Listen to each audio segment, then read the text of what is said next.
Warga jagat maya kembali dihebohkan dengan kisah yang tak terduga. Di sebuah desa kecil, seorang pemuda bernama Arman berusia 25 tahun memutuskan merantau ke Jakarta untuk mencari pekerjaan. Latar belakang keluarganya sederhana, ayahnya seorang petani dan ibunya buruh cuci. Setelah gagal mendapatkan pekerjaan tetap, ia direkomendasikan oleh seorang kenalan untuk bekerja sebagai asisten rumah tangga di rumah Nyonya Lina, seorang janda kaya yang lumpuh akibat kecelakaan tragis 2 tahun lalu.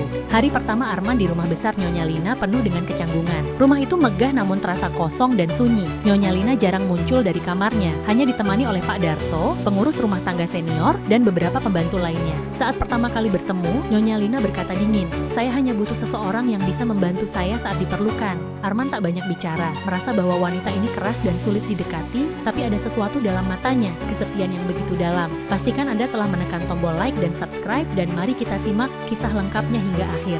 Malam itu, listrik tiba-tiba padam. Arman yang sedang berjaga di dekat kamar Nyonya Lina mendengar suara helaan napas berat dari dalam. Dengan hati-hati, ia mengetuk pintu. "Bu, ibu baik-baik saja?" Tidak ada jawaban. Dengan ragu, ia membuka pintu dan menemukan Nyonya Lina duduk di kursi rodanya di dekat jendela, menangis dalam diam. "Ada yang bisa saya bantu, Bu?" tanyanya lembut. Nyonya Lina menoleh, matanya sembab. "Arman, pernahkah kamu merasa benar-benar sendirian?" Arman hanya bisa diam. Ia menyadari bahwa di balik kekayaan dan ketegasannya, Nyonya Lina adalah wanita yang kesepian.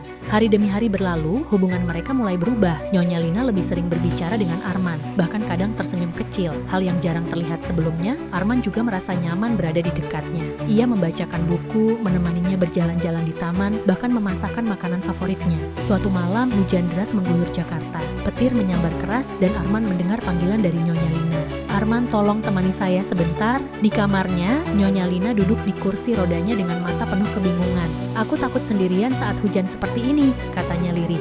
Malam itu, mereka berbicara panjang tentang kehidupan, kesedihan, dan harapan yang mulai tumbuh di hati masing-masing. Sejak malam itu, hubungan mereka semakin dekat. Namun, ada sesuatu yang mulai berubah dalam diri Nyonya Lina. Setiap kali Arman menyentuhnya, bahkan hanya sekadar membantu memegang gelas, detak jantungnya semakin cepat. Tangannya gemetar, tatapannya semakin dalam. Hingga suatu malam, batas yang selama ini mereka jaga mulai runtuh. Dalam keheningan kamar di bawah sinar lampu temaram, Nyonya Lina menatap Arman dengan mata penuh perasaan. "Arman, apa kamu pernah berpikir untuk tinggal di sini lebih lama?" Arman menelan ludah. Ada sesuatu dalam suara Nyonya Lina yang membuatnya merinding. Malam itu, mereka melewati batas yang seharusnya tidak mereka lewati. Beberapa minggu kemudian, Nyonya Lina mulai menunjukkan tanda-tanda aneh. Mual di pagi hari, kelelahan, dan perubahan suasana hati yang drastis. Suatu pagi, saat Arman sedang menyiapkan sarapan, Nyonya Lina tiba-tiba berlari ke kamar mandi dan muntah hebat. "Bu, ibu baik-baik saja?" tanya Arman khawatir. Nyonya Lina menghela napas, matanya menerawang. "Arman, aku harus pergi ke dokter." Setelah kunjungan ke dokter, Nyonya Lina pulang dengan wajah pucat. Ia mengunci diri di kamar, tak ingin berbicara dengan siapapun. Arman tak tahan lagi. Ia mengetuk pintu kamarnya dengan hati berdebar. "Bu, ada yang ingin ibu ceritakan pada saya?" Suaranya bergetar. Nyonya Lina menoleh, matanya berkaca-kaca.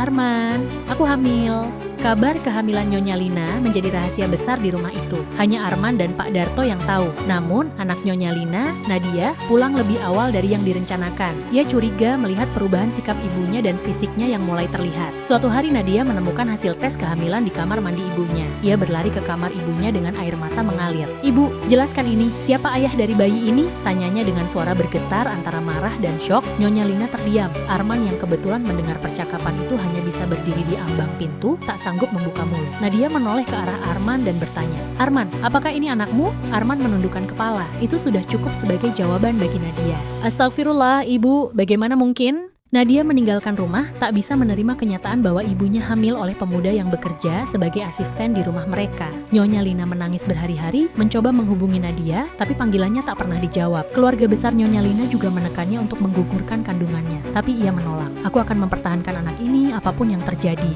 katanya tegas. Akhirnya, ia kehilangan keluarganya, termasuk Nadia yang menghilang dari hidupnya. Nyonya Lina menjalani kehamilannya seorang diri, kehilangan keluarga, anak, dan pria yang ia cintai. Namun ia tetap bertahan karena bayi dalam kandungannya adalah satu-satunya hal yang tersisa dalam hidupnya. Bulan demi bulan berlalu hingga akhirnya ia melahirkan seorang bayi laki-laki yang sehat. Ia menamainya Bayu, yang berarti angin. Karena hidupnya telah diterpa badai, tetapi ia tetap bertahan. Namun, kebahagiaannya tak berlangsung lama. Setelah melahirkan, Nyonya Lina mengalami komplikasi serius. Dalam keadaan sekarat, ia tersenyum lemah sambil memeluk bayinya. "Maafkan Ibu Bayu, Ibu tidak bisa menemani lebih lama." Beberapa jam kemudian, Nyonya Lina menghembuskan napas terakhirnya.